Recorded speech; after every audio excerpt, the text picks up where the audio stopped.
Market महारथी के इस खास सेगमेंट में ईटी नाउ स्वदेश पे आज हमारे मेहमान हैं Rajesh Bhatia, ITI mutual fund के सीईओ। Rajesh, good morning. आपका स्वागत है ईटी नाउ स्वदेश पे। बहुत ही शानदार समय में हमारी बातचीत हो रही है। पिछले एक हफ्ते में निफ्टी लगभग 1000 पॉइंट की दौड़ लगा चुका है, ऑल टाइम हाई करीब पहुंच चुका है। लेकिन फिर भी स्क्रीन भले ही ऑल टाइम हाई करीब है निफ्टी, लेकिन जो हम सेंस ले रहे हैं कि सामान्य इन्वेस्टर के बीच में अभी भी नर्वसनेस है। ये बड़ा जो इवेंट आ रहा है इलेक्शन का, शायद इसको लेके क्या आपने भी अपने पोर्टफोलियोज में कुछ कैश लेवल्स रेज किए हैं जैसे इंडस्ट्री में दूसरे प्लेयर्स ने किए थे इस बड़े इवेंट के चलते और वैल्यूएशन के चलते? पहले तो नमस्कार आपको Ajay ji. Thank you for calling me on your show. ये जो इवेंट है इस पे अगर मार्केट थोड़ा नर्वस है तो वो काफ़ी जस्टिफाइड है। लास्ट एक साल में हमने देखा है कि हमारे मार्केट्स ने काफ़ी अच्छा रिटर्न दिया है। लार्ज कैप्स और मिड कैप और स्मॉल कैप ने तो और भी ज़्यादा। और ये बड़ी इवेंट है। ये इस इवेंट से पॉलिसी डिसाइड होती है और नेक्स्ट 5 साल का एक रणनीति डिसाइड होता है कि इकोनॉमिक ग्रोथ किस तरह करनी चाहिए। और मेरे ख्याल से एक हर गवर्नमेंट पे डिपेंड करता है कि उनकी रणनीति कैसी होती है फॉर इकोनॉमिक डेवलपमेंट। और मार्केट्स को पॉलिसी कंटिन्यूटी और कंसिस्टेंसी ये ज़्यादा पसंद है। उन्होंने ये देख लिया है कि ये गवर्नमेंट की का नजरिया क्या है कि कौन सी रणनीति होनी चाहिए for economic growth, which is capex led driven. जैसे कि मैंने आपको लास्ट टाइम भी बताया था, जब 2020 में ये कोविड वायरस आया था तब हमने ये गवर्नमेंट ने कैपिटल एक्सपेंडिचर बढ़ाया, रोड और रेलवेज पे ज्यादा निवेश किया। इससे हमारी कैपिटल एक्सपेंडिचर साइकिल शुरू हुई। और ये तेजी का फाउंडेशन मेरे ख्याल से ये कैपेक्स ड्रिवन साइकिल ही है। और तो बेसिकली ये इंपॉर्टेंट इवेंट है और मार्केट चाहता है कि ये फेवरेबल हो। आज का मार्केट का अजम्पशन है कि ये जो भारत बीजेपी की सरकार है वो कंटिन्यू करेगी। और वो ये मार्केट चाहता है कि ये इवेंट पूरा हो और वो नेक्स्ट 5 साल की तरफ देखें। ये भले लॉन्ग टर्म में इलेक्शन इतना ज़्यादा इंपॉर्टेंट ना रखते हो इकोनॉमी की डायरेक्शन में या मार्केट के डायरेक्शन में, लेकिन शॉर्ट टर्म में स्पेशली ये खास तौर पे गवर्नमेंट जिन्होंने कैपेक्स पे बहुत फोकस किया, रेलवे, डिफेंस, इंफ्रास्ट्रक्चर, मैं इन सेक्टर्स के बारे में बात करना चाहूँगा। एक तरफ तो व्यू ये है कि डिफेंस जैसे स्पेस है वो बहुत चल चुका है, या इंफ्रास्ट्रक्चर या कुछ कैपिटल गुड्स। लेकिन एट द सेम टाइम दूसरी तरफ लोग मानते हैं, अगर आप रिजल्ट देखें एचएएल के फॉर एग्जांपल अभी, तो लोग ये मानते हैं कि पीई एक्सपेंशन भले ही हो गया हो, अब अर्निंग एक्सपेंशन यहाँ से जारी होगा क्योंकि ये स्ट्रक्चरल स्टोरी है। कुछ ऐसे खास सेक्टर्स जिन पे आपकी नज़र रहेगी, एटलीस्ट रेडार पे आप रखेंगे कि ये सरकार की कंटिन्यूटी रहती है तो उन्हें बूस्ट मिल सकता है, और कुछ ऊपर नीचे होता है तो शायद वहाँ पे पनिशिंग भी किया जा सकता है क्योंकि चल चुके हैं। नहीं, सो आपका पॉइंट एकदम वैलिड है कि डिफेंस स्टॉक्स काफी चल चुके हैं, लेकिन ये जो विजिबिलिटी ऑफ ग्रोथ है उसको लेकर मार्केट काफी उत्साहित है। ये जो आज आज की तारीख में अगर डिफेंस स्टॉक्स मार्केट देखता है या पावर स्टॉक्स देखता है तो उसे मल्टी ईयर 5-7 साल की विजिबिलिटी दिख रही है। राइट, आपने पूछा मुझे कि कौन से सेक्टर पे हमें ध्यान देना चाहिए। पूरे कैपिटल, ये बुल मार्केट है, इंडिया का बुल मार्केट। राइट, और ये bull market capital expenditure led है, कंजम्पशन लेड नहीं है। तो मेरे ख्याल से ये जो बुल मार्केट का दौर चला है कैपिटल एक्सपेंडिचर का, वो हम अर्ली स्टेजेस में हैं। शायद सिर्फ अब 2 साल हुए हैं और इसको और 5-7 साल आगे उनका दौर बाकी है। मैं ले लेता हूं, मान लीजिए पावर सेक्टर। राइट, आज की तारीख में आर्टिफिशियल इंटेलिजेंस को लेके काफी उत्साह है। सब लार्ज कंपनीज इस पर निवेश कर रही हैं। लेकिन अगर आपको आर्टिफिशियल इंटेलिजेंस का रियल फायदा लेना हो तो आपको डेटा सेंटर्स क्रिएट करने पड़ेंगे। और डेटा सेंटर्स बहुत बड़े पैमाने पर करने पड़ेंगे। उससे क्या होगा, आपको उससे इलेक्ट्रिसिटी की जनरेशन चाहिए होगी, और वो भी बड़े पैमाने पर। सो ये विश्व में ये एक्सपेंडिचर साइकिल चल रही है ऑफ पावर कैपिटल एक्सपेंडिचर। हमारा तो और भी जो और ज्यादा है क्योंकि हमने विलेजेस को भी अब इलेक्ट्रिसिटी दी है। हम मैन्युफैक्चरिंग में फोकस कर रहे हैं, हमारे पास आर्टिफिशियल इंटेलिजेंस के डेटा सेंटर चाहिए, हम इलेक्ट्रिक व्हीकल्स की तरफ जा रहे हैं। तो मान लीजिए कि हमारी पावर डिमांड बहुत ज्यादा होने वाली है और एक्चुअली हम तो शॉर्टेज से गुजर रहे हैं। पीक डिमांड एक्चुअली शॉर्टेज पे चल रहा है, तो इसका एक्सपेंडिचर साइकिल मेरे ख्याल से 5-7 साल चलेंगे। तो मान लीजिए power financiers, power equipment suppliers जिसमें मैं काफी बुलिश हूँ, right, power electricity utilities, government utilities और प्राइवेट यूटिलिटीज, हर एक सेक्टर, हर एक कंपनियों में मुझे ये मल्टी ईयर साइकिल दिखती है। बट यस, वैल्यूएशन सस्ते नहीं है, बट ये 5-7 साल की साइकिल है और मैं काफी ऑप्टिमिस्टिक हूँ कि ये capital expenditure cycle and particularly power cycle में मेरे ख्याल से 5-7 साल की तेजी दिख रही है मुझे। आखिरी सवाल मैं इलेक्शन में पूछूंगा आपसे, फिर हम लोग सेक्टर्स की बात करेंगे। वो ये है कि एक छोटा सा हिस्सा है बाजार का जो ये भी कहता है कि भाई शायद एंटी इनकम्बेंसी लग जाए, शायद वो तेज़ी इतनी नहीं आ पाए जितनी बाजार मान के चल रहा है, और गोइंग इनटू द इवेंट जिस हिसाब से बाजार मजबूत हो जा रहा है कि मार्जिन ऑफ एरर कम है। अगर मान लीजिए वो उस तरफ का सिनेरियो प्ले आउट हो जाता है जो बाजार अभी मान के नहीं चल रहा है, तो आपको कितनी गिरावट बाजार में नजर आती है और स्ट्रैटेजी क्या होनी चाहिए? उस गिरावट में भी क्या फ़ायदा लेना चाहिए, उसमें अच्छे स्टॉक्स उठाने चाहिए? देखिए, मेरे ख्याल से तो मार्केट थोड़ा एक्सटेंडेड है, वैल्यूएशन सस्ते नहीं है। और अगर मार्केट को एक झटका लगा कि ये बीजेपी सरकार नहीं आ रही, मान लीजिए कि अगर ऐसा हुआ, तो मेरे ख्याल से 10% या 15% की गिरावट पूरे बाजार में एकदम नॉर्मल है, क्योंकि वैल्यूएशंस इतने बड़े हुए हैं। और अगर उसको झटका लगता है कि ये कंटिन्यूटी नहीं है, मुझे लगता है आराम से 10 से 15% की गिरावट आ सकती है, राइट, जो आज की बेस केस नहीं है मार्केट का।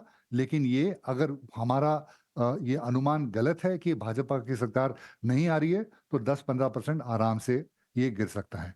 मान लीजिए दूसरा केस है कि अगर भाजपा की सरकार आई, बट इतने जोर के मेजोरिटी से जिसका अनुमान है उस तरह से नहीं आई, मेरे ख्याल से शायद थोड़ा बहुत करेक्शन आएगा बाजार में।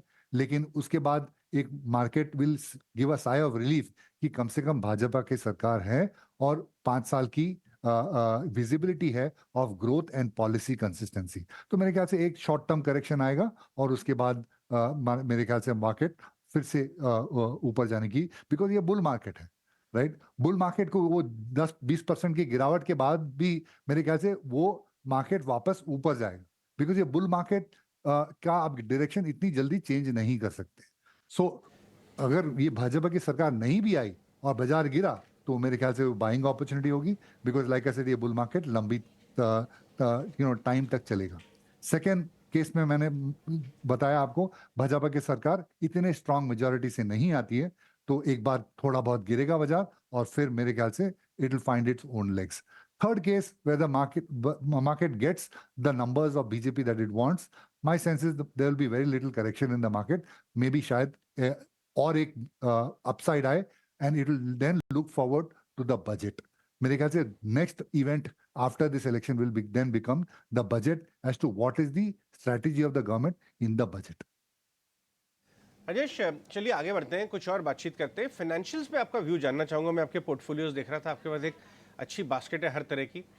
एक तरफ तो बड़े पीएसयू बैंक्स हैं, कैनरा बैंक, बीओबी, एसबीआई, जो बड़े 4 पीएसयू बैंक्स हैं जहाँ पे डिपॉजिट का प्रेशर उतना नहीं है, लेकिन ग्रोथ ठीक ठाक आ रही है और ऑफकोर्स एसेट क्वालिटी बहुत ज़बरदस्त इंप्रूव हुई है।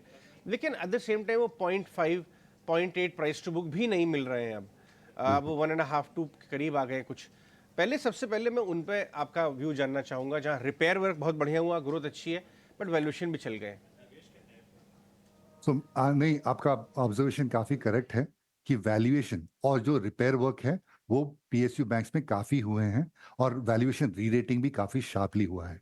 मेरे ख्याल से आज की तारीख में उनके नेट इंटरेस्ट मार्जिन जो है वो पीक पर हैं और काफी अच्छा संभाला है। आज मैं कहूंगा कि रिजल्ट सीजन बैंक्स के लिए काफी स्ट्रांग गया है। जितना अनुमान था कि नेट इंटरेस्ट मार्जिन कम हुए होंगे, उतना नहीं हुआ है। पीएसयू बैंक्स ने भी अच्छा परफॉर्मेंस दिया है। और जो सेकंड मोस्ट इंपॉर्टेंट वेरिएबल है, क्रेडिट कॉस्ट, राइट, मतलब मान लीजिए एनपीए, नॉन परफॉर्मिंग एसेट्स के राइट ऑफ, वो भी मेरे ख्याल से बहुत कम आए हैं और ऐसा नहीं दिखता है राइट ऑफ का बॉटम हुआ है और क्रेडिट कॉस्ट अब ऊपर जाने वाले हैं, उसका भी कोई ऐसा इंडिकेशन नहीं है। तो जो दो इंपॉर्टेंट वेरिएबल्स हैं बैंक को की प्रॉफिट एंड लॉस ट्रैक करने में निम मार्जिन एंड मेरे ख्याल से क्रेडिट कॉस्ट दोनों संभले हुए हैं। लेकिन वैल्यूएशंस भी अब सस्ते नहीं हैं और एक मान लीजिए पीक प्रॉफिटेबिलिटी है और पीक प्रॉफिटेबिलिटी में पीएसयू बैंक्स 15% आरओई दिखा रहे हैं, 14-15% आरओई, और उनका अगर मान लीजिए अब 1.2 time 1.3 time price to book हो गया है। सो मेरे ख्याल से ऐसा कोई बड़ा री रेटिंग यहाँ से मुझे नहीं दिखता है ऑफ पीएसयू बैंक्स, लेकिन वो गिरेंगे भी नहीं और आपको अच्छे रूप से रिटर्न देंगे। बट मेरा एक्साइटमेंट अब थोड़ा टिल्ट हुआ है टुवर्ड्स प्राइवेट सेक्टर, बिकॉज अब वो वैल्यूएशन गैप जो था बिटवीन पब्लिक सेक्टर बैंक्स और प्राइवेट सेक्टर बैंक्स वो काफी नैरो हो गया है। और मेरे ख्याल से अब जो कंसिस्टेंट कंपाउंडर्स हैं वो ज्यादा मेरे ख्याल से अब प्राइवेट सेक्टर बैंक्स में हैं, जिनके आरओईज 16-18% मेरे ख्याल से पीएसयू बैंक से कहीं ज्यादा विथ मच लोअर लेवरेज। सो मेरा अब कंसिस्टेंट कंपाउंडिंग का जो दौर आने वाला है वो फोकस मेरा ज्यादा प्राइवेट सेक्टर पे हो गया है rather than public sector banks as we speak. Private में भी दो कैटेगरीज हैं, एक जो बहुत साल से चले नहीं है, कुछ टेक इश्यूज, कभी कुछ मैनेजमेंट इश्यूज, कभी कुछ और, लेकिन उनके कारोबार, उनके बिजनेसेस बढ़े हैं, और दूसरी तरफ एक दो तीन कुछ ऐसे प्राइवेट सेक्टर बैंक्स हैं जहां ग्रोथ भी बहुत अच्छी हुई है बट स्टॉक्स ही बहुत चले हैं। आप किस तरफ ज़्यादा टिल्ट करेंगे? वैल्यूएशन में आपको कंफर्ट किधर ज़्यादा आ रहा है? सो मुझे जो एक जो बैंक्स हैं जिन्होंने काफी अच्छा रोबस्ट ऑलरेडी परफॉर्मेंस दिया हुआ है, उनके पास बफर है क्रेडिट कॉस्ट का और उनके execution has been very perfect, मेरा ध्यान उन पर ही है। जो जहां जहां एग्जीक्यूशन नहीं है या जहां अभी भी डिपॉजिट की मारामारी है, वहां मेरा थोड़ा एम्फेसिस कम है। आप समझ गए होंगे मैं मैं किस जी बैंक्स की बिल्कुल तरफ इशारा दे रहा हूँ। बिल्कुल। जी लेंडर्स की बात करें तो एक हिस्सा है एनबीएफसीज।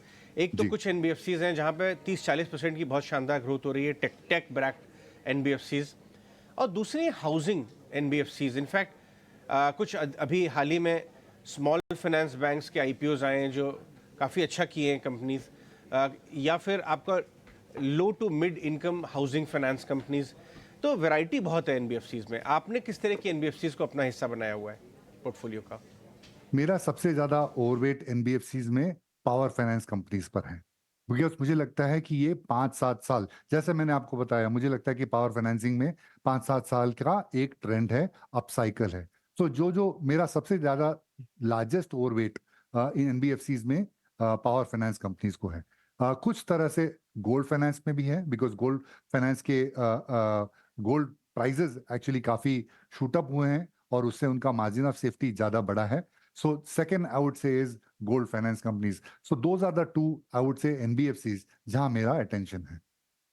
आगे बढ़ते हैं। मैं टेक्नोलॉजी स्पेस के बारे में आपसे बात करना चाहूँगा। जो टॉप 4-5 कंपनी लगातार कई क्वार्टर्स से ग्रोथ नहीं दिखा पा रही हैं, बहुत वेल मैनेज्ड है, नो डाउट अबाउट इट।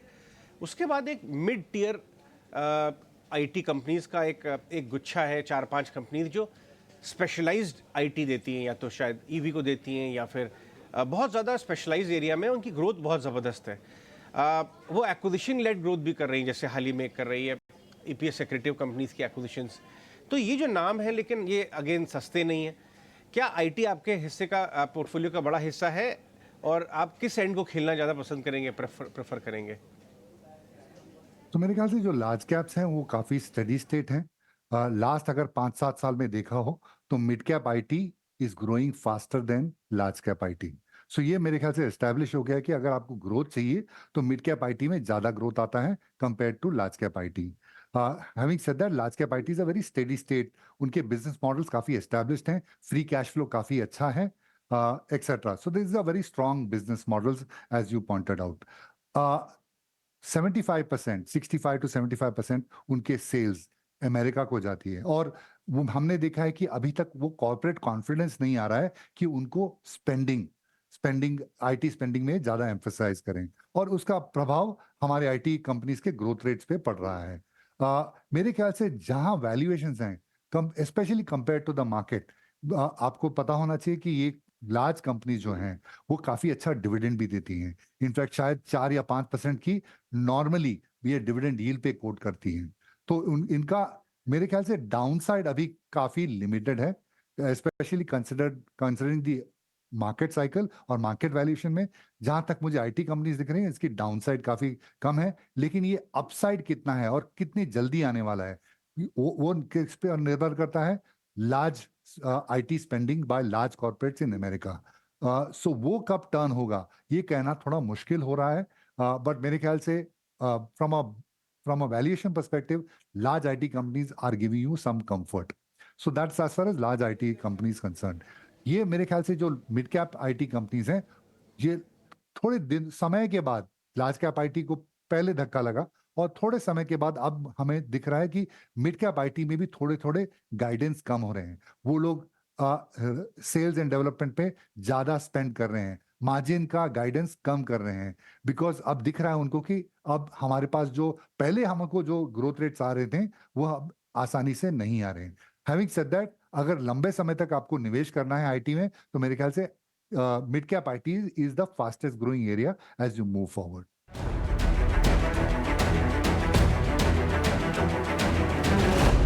जबरदस्त रैली भी की है और नंबर्स भी बहुत इंप्रूव हुए हैं। अब ये व्यू आ रहा है कि शायद हम मिड सेक्टर में आ चुके हैं, साइकिल में आ चुके हैं सेक्टर के। रियल एस्टेट स्टॉक्स में आपका कंफर्ट कहाँ पे है? लार्ज कैप ओनली या कुछ स्पेशल सिचुएशन मिड कैप्स भी आप देख रहे हैं रियल एस्टेट में? और दूसरा, क्या आप इसी का दूसरा हिस्सा कि आप क्या रियल एस्टेट को उसके एंसिलरीज के साथ खेलना शुरू करेंगे? सीमेंट, होम इम्प्रूवमेंट, टाइल या कुछ और? या सो नहीं, आप पहला आपके सेकंड सवाल का मैं जवाब दे देता हूँ। हाँ, हम लोग ज्यादातर रियल एस्टेट उनके एंसिलरी सेक्टर से खेलते हैं। वायर एंड केबल्स जैसे मान लीजिए, वहाँ हमें ज्यादा प्रिडिक्टेबल ग्रोथ स्टोरीज दिख रही हैं। टाइल्स आपने जैसे कि बताया, ये और या तो home loan companies. So these are the other, मेरे ख्याल से wires and cables and home loan companies हमारा प्रेफर्ड सेक्टर है to play the real estate sector. So ancillaries are the real estate cycle. और आते हैं आपके पहले सवाल पर।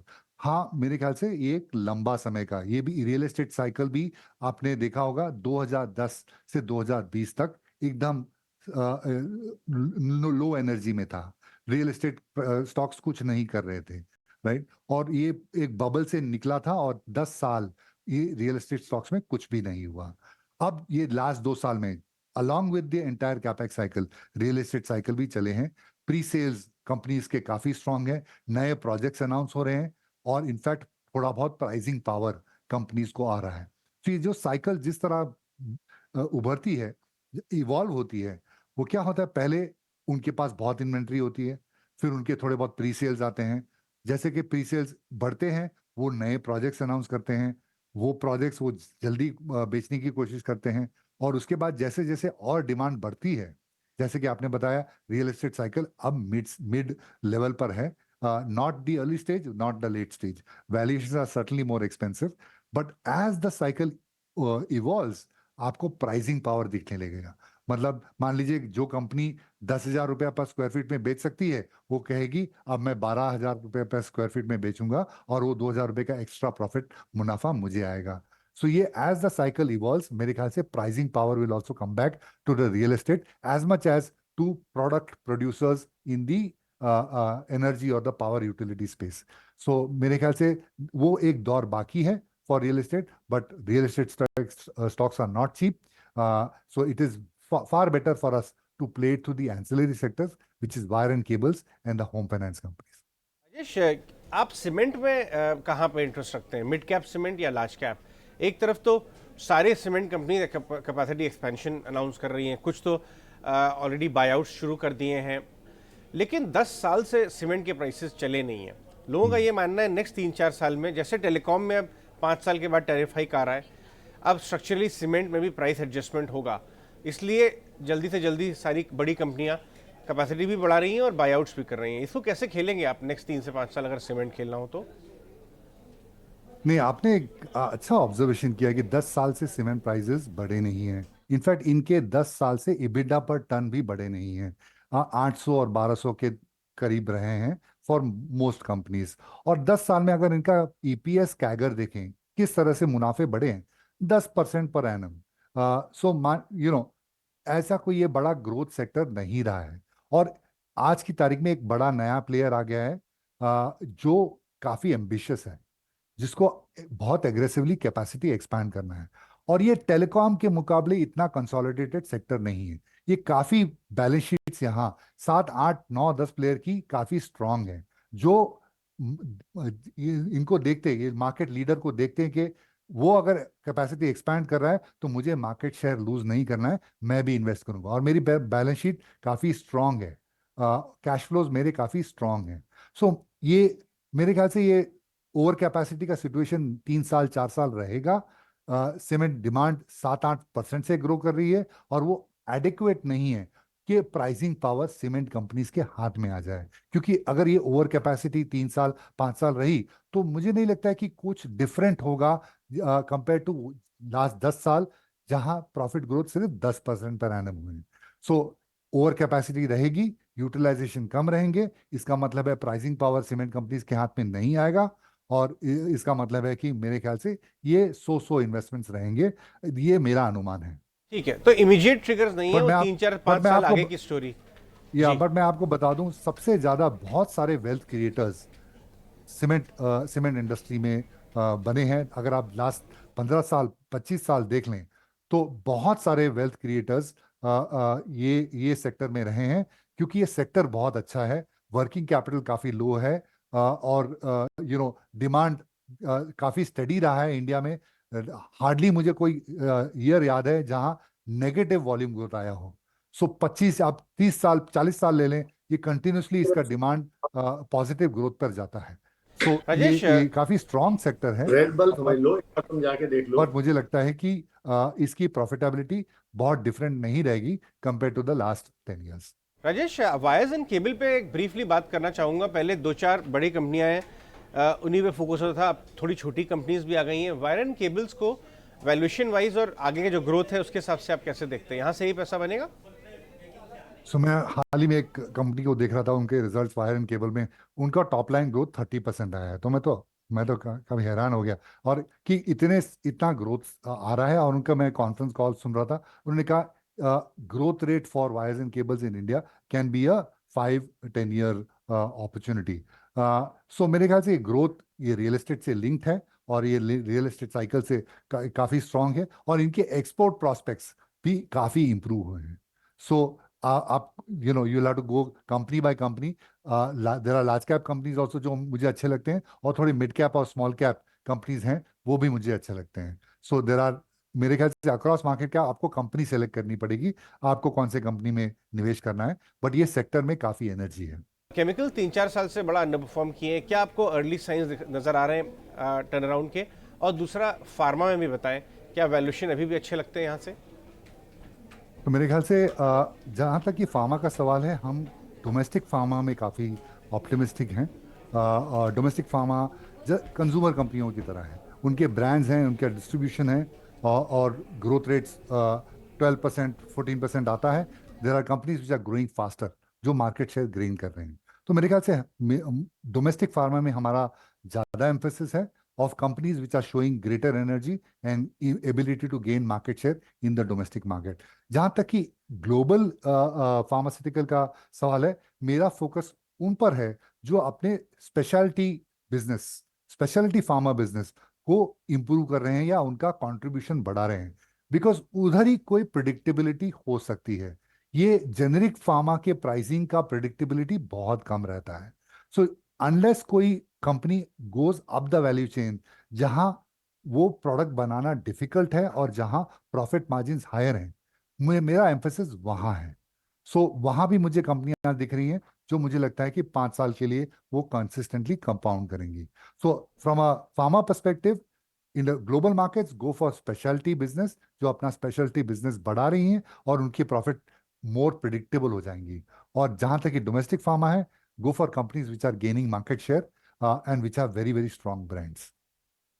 एक्सेलेंट राजेश, बहुत बहुत शुक्रिया समय देने के लिए, बहुत अच्छा लगा आपसे बात करके। Thank you so much।